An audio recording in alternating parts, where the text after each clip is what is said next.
प्रोनेसिस investor academy के इस brand new video में आप सभी का स्वागत है। पोर्टफोलियो रिव्यू सीरीज का ये हमारा 5th वीडियो है और इस वीडियो में भी एज ऑलवेज हम 5 यूनिक पोर्टफोलियोज का डिटेल रिव्यू करेंगे और इस रिव्यू करने के दौरान हम ये जानेंगे कि हम खुद के लिए अपना पोर्टफोलियो कैसे बनाएं, साथ ही हम अपने पोर्टफोलियो का रिव्यू कैसे करें और एक अच्छा that is best mutual fund portfolio बनाने के लिए हमें क्या करना चाहिए।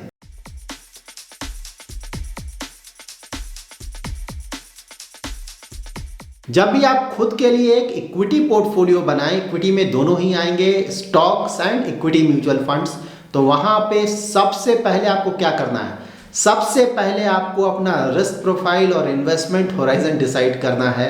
उसके बाद आपको ये डिसाइड करना है कि आपका एसेट एलोकेशन क्या होगा, दैट इज जो आपने डेट, इक्विटी या फिर रियल एस्टेट या गोल्ड जहां आप अपना इन्वेस्टमेंट करना चाहते हैं उसका कौन सा परसेंटेज इक्विटी में इन्वेस्ट होगा। और एक बार आपने अपना इक्विटी का परसेंटेज डिसाइड कर लिया तो यहाँ पे अब आपको ये डिसाइड करना है कि इस इक्विटी के परसेंटेज में लार्ज कैप, मिड कैप और स्मॉल कैप के स्टॉक्स में कितना एलोकेशन जाएगा। जब भी आप अपना इक्विटी पोर्टफोलियो बनाएंगे तो वहाँ पे मार्केट कैप एलोकेशन जब आप डिसाइड करेंगे तो स्टॉक्स में वो डिसाइड करना काफ़ी सिंपल है कि कौन सा लार्ज कैप, मिड कैप या स्मॉल कैप का स्टॉक है। लेकिन इक्विटी म्यूचुअल फंड्स में ये थोड़ा ट्रबलसम है। किसी भी डाइवर्सिफाइड इक्विटी म्यूचुअल फंड में जब भी आप अपना इन्वेस्टमेंट करते हैं तो वहाँ पे depending on their category, large cap, mid cap, small cap, तीनों में एक्सपोजर हो सकता है। लाइक अगर आप फ्लेक्सी कैप फंड में इन्वेस्टमेंट करते हैं तो वहाँ पे लार्ज कैप का एक्सपोजर ऑफकोर्स ज़्यादा होगा, लेकिन साथ ही मिड कैप और स्मॉल कैप के स्टॉक्स में भी एक्सपोजर होगा। अगर आप लार्ज कैप के स्कीम में इन्वेस्टमेंट करते हैं तो वहाँ ऑफकोर्स मोस्टली लार्ज कैप होगा, लेकिन किसी किसी स्कीम में थोड़ा मिड कैप भी हो सकता है। मिड कैप के कैटेगरी के फंड में अगर आप इन्वेस्ट करते हैं तो वहाँ पे मिड कैप का ज़्यादा एक्सपोजर होगा, थोड़ा सा लार्ज कैप और थोड़ा स्मॉल कैप का भी एलोकेशन हो सकता है। अगर आप स्मॉल कैप के फंड में इन्वेस्ट करते हैं तो वहाँ अगेन स्मॉल कैप के स्टॉक्स का एक्सपोजर काफ़ी बड़ा होगा, लेकिन साथ ही कुछ केसेस में मिड कैप का एलोकेशन भी अच्छा होगा और कुछ फंड्स इवन लार्ज कैप के स्टॉक्स में भी थोड़ा एलोकेशन लेते हैं। जब भी आप अपने इक्विटी म्यूचुअल फंड पोर्टफोलियो के लिए कोई भी फंड सेलेक्ट करें तो उस फंड का आप मार्केट कैप एलोकेशन जरूर चेक करें। ऑफ कोर्स डिफरेंट वेबसाइट्स में अगर आप इनका मार्केट कैप एलोकेशन चेक करेंगे तो वहाँ थोड़ा थोड़ा डिफरेंस देखने को मिलेगा, दैट्स परफेक्टली ओके। हमें एक रफ फिगर लेना है। Now let's start with our first portfolio review. ये पोर्टफोलियो एक एग्रेसिव इन्वेस्टर का है जिनका investment horizon about 10 to 12 years का है। पोर्टफोलियो में 5 फंड्स हैं, 4 इक्विटी फंड्स हैं, Parag Parikh flexi cap, PGIM India mid cap opportunities, Quant small cap and Mirae asset tax saver, और एक डेट फंड है एक्सिस अल्ट्रा शॉर्ट टर्म। यहाँ पे पराग पारक फ्लेक्सी कैप से आपको लार्ज कैप के स्टॉक्स में ज़्यादा एक्सपोजर मिल रहा है, फॉरेन इक्विटीज़ में भी अच्छा एक्सपोजर मिल रहा है और साथ ही मिड कैप, स्मॉल कैप में भी थोड़ा थोड़ा एक्सपोजर मिल रहा है। PGM India mid cap opportunities fund से आपको मिड कैप के स्टॉक्स में काफ़ी अच्छा एक्सपोजर मिल रहा है, साथ ही लार्ज कैप और स्मॉल कैप के स्टॉक्स में भी थोड़ा एक्सपोजर मिल रहा है। क्वांट स्मॉल कैप से आपको स्मॉल कैप के स्टॉक्स में काफ़ी बड़ा एक्सपोजर मिल रहा है, साथ ही मिड कैप और लार्ज कैप के स्टॉक्स में भी थोड़ा एक्सपोजर मिल रहा है। मेरे एसेट टैक्स सेवर जो कि एक ईएलएसएस स्कीम है, यहाँ से आपको अगेन लार्ज कैप के स्टॉक्स में अच्छा एक्सपोजर मिल रहा है। एक्सिस अल्ट्रा शॉर्ट टर्म एक वेरी शॉर्ट टर्म का डेट फंड है जिसमें अगर हमें अपना पैसा अबाउट 6 months to 1 year के आसपास रखना है तो हम अपना पैसा यहाँ पे इन्वेस्ट कर सकते हैं। सो ओवरऑल ये एक अच्छा पोर्टफोलियो है। ऑफ कोर्स यहाँ पे एक पॉइंट ये आ सकता है कि यहाँ पे लार्ज कैप के स्कीम में इन्वेस्टमेंट नहीं किया गया है। उसके लिए हमें देखना होगा कि Parag Parikh flexi cap, PGIM India mid cap opportunities fund, Quant small cap और Mirae asset tax saver fund से मुझे लार्ज कैप के स्टॉक्स में कितना एक्सपोजर मिल रहा है। सपोज एज ए इन्वेस्टर अगर आपको लार्ज कैप के स्टॉक्स में अबाउट 60% का एक्सपोजर लेना है तो इन फंड्स में जो भी लार्ज कैप स्टॉक्स का एक्सपोजर है आप उसे चेक कर लें। अगर आपको अबाउट 60% के आसपास एक्सपोजर ऑलरेडी मिल रहा है तो अगेन आपको अलग से किसी लार्ज कैप फंड में इन्वेस्ट करने की ज़रूरत नहीं है। लेकिन अगर वो एक्सपोजर नहीं मिल रहा है तो आप चाहें तो कोई लार्ज कैप फंड में अपना इन्वेस्टमेंट कर सकते हैं। यहाँ पे ऑफ कोर्स आपने एक क्वेरी रेज किया है जो कि वैलिड है कि मेरे एसेट टैक्स सेवर और निफ्टी 50 का जो ओवरलैप है वो काफ़ी ज़्यादा है, ऑलमोस्ट 50% प्लस का है। इन दैट केस अगर आप चाहें, अगर आपके लार्ज कैप का जो ओवरऑल एक्सपोजर है वो कम आ रहा है, इन दैट केस आप किसी निफ्टी नेक्स्ट 50 के फंड में अपना एक्सपोजर ले सकते हैं, वहाँ पे ओवरलैप ज़्यादा नहीं आएगा। यहाँ पर आपने मेंशन किया है कि आपके एनपीएस में अबाउट 75% डेट एलोकेशन है, तो यहाँ पे ये आपके एसेट एलोकेशन पर डिपेंड करेगा। आपने क्या डिसाइड किया है, इक्विटी में आपको कितना एक्सपोजर लेना है, डेट में कितना एक्सपोजर लेना है, उसके आधार पर आप ये डिसाइड करेंगे कि एनपीएस में आपके इक्विटी एंड डेट का एलोकेशन कितना होगा। हमारा सेकंड पोर्टफोलियो एक मॉडरेट रिस्क प्रोफाइल के इन्वेस्टर का है, उनका investment horizon about 7 to 8 years का है। इस पोर्टफोलियो में टोटल 7 स्कीम्स हैं। प्योर लार्ज कैप के 2 स्कीम्स हैं, इंडेक्स फंड्स हैं, that is HDFC Nifty 50 and UTI Nifty next 50। Large and mid cap category का एक फंड है मेरे asset emerging blue chip fund. Flexi cap का एक फंड है Parag Parikh flexi cap. Mid cap के लिए एक इंडेक्स फंड में इन्वेस्टमेंट किया गया है Nippon Nifty mid cap 150 index fund, और स्मॉल कैप के लिए एक्सिस स्मॉल कैप फंड में इन्वेस्टमेंट किया गया है। साथ ही इंटरनेशनल इक्विटीज में एक्सपोजर के लिए Navi US total stock market fund of fund में इन्वेस्टमेंट किया गया है। इस पोर्टफोलियो में क्वालिटी ऑफ फंड्स तो अच्छे हैं, लेकिन इस पोर्टफोलियो में कुछ इश्यूज हैं। फर्स्ट पॉइंट है कि यहाँ पे रिस्क प्रोफाइल है मॉडरेट, इन्वेस्टमेंट होराइजन भी है सिर्फ 7-8 ईयर्स का। मॉडरेट रिस्क प्रोफाइल के इन्वेस्टर ज़्यादा रिस्क लेना नहीं चाहते हैं, तो किसी भी मॉडरेट रिस्क प्रोफाइल के इन्वेस्टर को मिड कैप और स्मॉल कैप के स्टॉक्स में या फंड्स में ज़्यादा एक्सपोजर नहीं लेना चाहिए। और अगर आपको मिड कैप और स्मॉल कैप के स्टॉक्स में थोड़ा एक्सपोजर चाहिए तो वो ऑलरेडी आपको मेरे एसेट इमर्जिंग ब्लू चिप और पराग पारक फ्लेक्सी कैप से मिल रहा है। अलग से आपको किसी मिड कैप या स्मॉल कैप के फंड में इन्वेस्टमेंट करने की ज़रूरत नहीं है। ऑफ कोर्स यहाँ पर अगर आप एक एग्रेसिव रिस्क प्रोफाइल के इन्वेस्टर होते हैं, आपका इन्वेस्टमेंट होराइजन 10 ईयर्स या उससे ज़्यादा होता है, इन दैट केस ये दोनों ही फंड्स आपके लिए सुटेबल होते हैं। सो यहाँ पर एज ए इन्वेस्टर आप अपने मिड कैप और स्मॉल कैप के इन्वेस्टमेंट को जरूर रिव्यू करें और साथ ही नंबर ऑफ फंड्स को थोड़ा कम करें। किसी भी इक्विटी पोर्टफोलियो में 4-5 या मैक्सिमम 6 फंड्स सफिशिएंट है, उससे ज़्यादा फंड्स हमें नहीं रखना चाहिए, क्योंकि इससे भी ज़्यादा फंड्स अगर आप अपने पोर्टफोलियो में रखते हैं तो आपका ओवरऑल पोर्टफोलियो ओवर डाइवर्सिफाइड हो जाएगा और उसके कारण आपके ओवरऑल पोर्टफोलियो का जो रिटर्न्स है वो निगेटिवली हिट हो सकता है। हमारा थर्ड पोर्टफोलियो एक एग्रेसिव इन्वेस्टर का है जिनका इन्वेस्टमेंट होराइजन 10 ईयर से भी ज़्यादा है और उन्होंने यहाँ पे ऑलरेडी 2 ELSS फंड्स में अपना इन्वेस्टमेंट किया हुआ है। तो यहाँ पे उनका क्वेरी ये है कि apart from these 2 ELSS funds उन्हें और किस तरह के फंड्स में अपना इन्वेस्टमेंट करना चाहिए। अगर आपने टैक्स सेविंग के पर्पज से इन दोनों ELSS फंड्स में अपना इन्वेस्टमेंट किया है तो ये दोनों फंड्स अच्छे फंड्स हैं।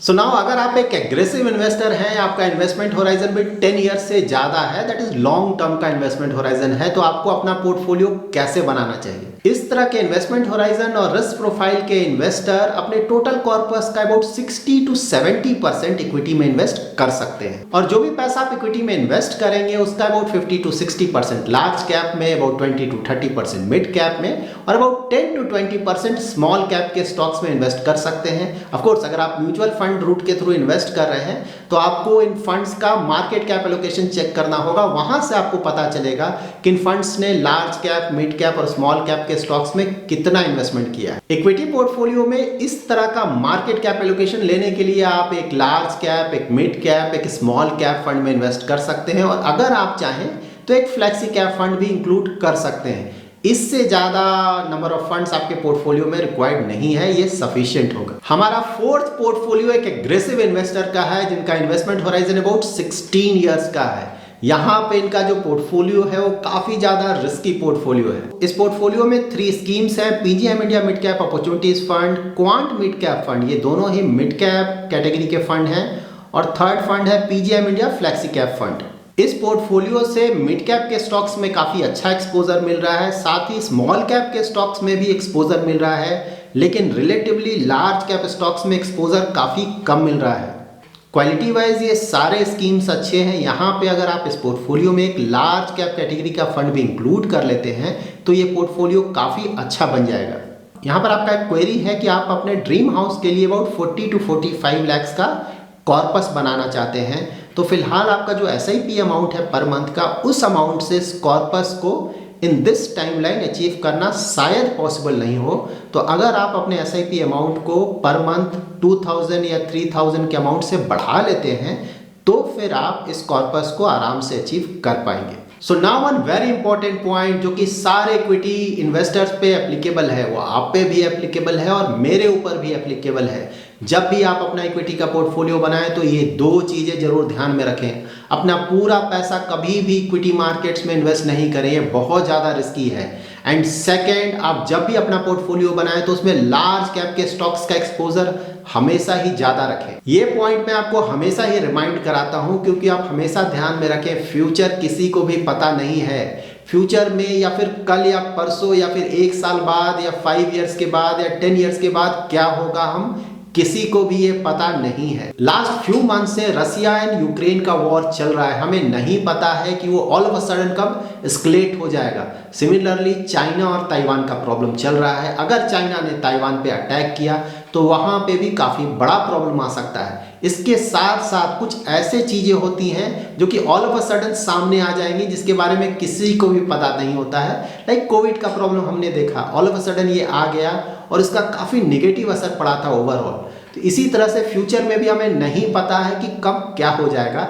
इसीलिए आप पूरा पैसा इक्विटी में कभी भी इन्वेस्ट नहीं करें, क्योंकि अगर मार्केट्स 40-50% डाउन हो जाता है, यस मार्केट्स 40-50% डाउन हो सकता है, तो अगर ऐसा होता है तो आपका इक्विटी पोर्टफोलियो बुरी तरह से हिट होगा। और उसमें भी जो आपका स्मॉल कैप स्टॉक्स या मिड कैप स्टॉक्स है वो तो ऑलमोस्ट 70-80% तक नीचे जा सकते हैं। इसीलिए जब भी आप अपना इन्वेस्टमेंट करते हैं तो डेट में भी कुछ पैसा जरूर रखें। साथ ही आप ट्राई करें कि लार्ज कैप के स्टॉक्स में ज़्यादा एक्सपोजर लें, क्योंकि अगर मार्केट में कोई बड़ा करेक्शन आता है तो उस समय लार्ज कैप के स्टॉक्स रिलेटिवली कम गिरते हैं, और जब मार्केट रिकवर करता है उस समय भी ये लार्ज कैप के स्टॉक्स रिलेटिवली फास्टर रिकवर करते हैं। हमारा फिफ्थ पोर्टफोलियो एक मॉडरेट रिस्क प्रोफाइल के इन्वेस्टर का है, जिनका investment horizon about 5 to 7 years का। इस पोर्टफोलियो में टोटल 4 स्कीम्स हैं। IDFC निफ्टी 50 से इन्हें प्योर लार्ज कैप के स्टॉक्स में एक्सपोजर मिल रहा है। मेरे एसेट इमर्जिंग ब्लू चिप से इन्हें large cap and mid cap के स्टॉक्स में एक्सपोजर मिल रहा है। एक्सेस ग्रोथ अपॉर्चुनिटीज फंड से इन्हें लार्ज कैप, मिड कैप और थोड़ा स्मॉल कैप और साथ ही फॉरेन इक्विटीज में एक्सपोजर मिल रहा है। पराग पारेख फ्लेक्सी कैप से इन्हें लार्ज कैप, फॉरेन इक्विटीज, थोड़ा मिड कैप एंड थोड़ा स्मॉल कैप में एक्सपोजर मिल रहा है। सो यहाँ पे क्वालिटी ऑफ फंड वाइज सारे फंड्स अच्छे हैं। सिर्फ एक बात यहाँ ध्यान में रखना होगा कि मेरे एसेट इमर्जिंग ब्लू चिप और एक्सेस ग्रोथ अपॉर्चुनिटीज फंड से आपको मिड कैप के स्टॉक्स में अच्छा एक्सपोजर मिल रहा है, और यहाँ पे आप एक मॉडरेट रिस्क प्रोफाइल के इन्वेस्टर हैं, आपका इन्वेस्टमेंट होराइजन भी ज़्यादा नहीं है। तो आप ट्राई करें कि मेरे asset emerging blue chip fund और एक्सेस ग्रोथ अपॉर्चुनिटीज फंड से जो मिड कैप के स्टॉक्स में एक्सपोजर मिल रहा है उसे थोड़ा कम करें। कोई भी मॉडरेट रिस्क प्रोफाइल के इन्वेस्टर को मोस्टली लार्ज कैप और फ्लेक्सी कैप स्कीम्स में ही अपना इन्वेस्टमेंट करना चाहिए, क्योंकि यहाँ पे आपको फ्लेक्सी कैप स्कीम्स के थ्रू मिड कैप और स्मॉल कैप में थोड़ा एक्सपोजर मिल जा रहा है। क्योंकि आप एक मॉडरेट रिस्क प्रोफाइल के इन्वेस्टर हैं तो आप ज़्यादा रिस्क नहीं लेना चाहते हैं। इन दैट केस आपको मिड कैप और स्मॉल कैप के स्टॉक्स में ज़्यादा एक्सपोजर नहीं लेना चाहिए। यहाँ पर आपका एक क्वेरी है कि क्या आपको किसी actively manage large cap scheme like Kotak blue chip या फिर एक्सिस ब्लू चिप फंड में इन्वेस्टमेंट करना चाहिए। तो वो रिक्वायर्ड नहीं है, क्योंकि आपको लार्ज कैप स्टॉक्स में एक्सपोजर मिल रहा है through IDFC Nifty 50 index fund. So that's it in this video. यहाँ पे मैं वन इंपॉर्टेंट अनाउंसमेंट करना चाहूँगा। आपके पोर्टफोलियो रिव्यू के रिगार्डिंग काफ़ी सारे मेल्स हमारे पास आ चुके हैं। सो यहाँ से आपको फिर से पोर्टफोलियो रिव्यू के मेल्स भेजने की ज़रूरत नहीं है।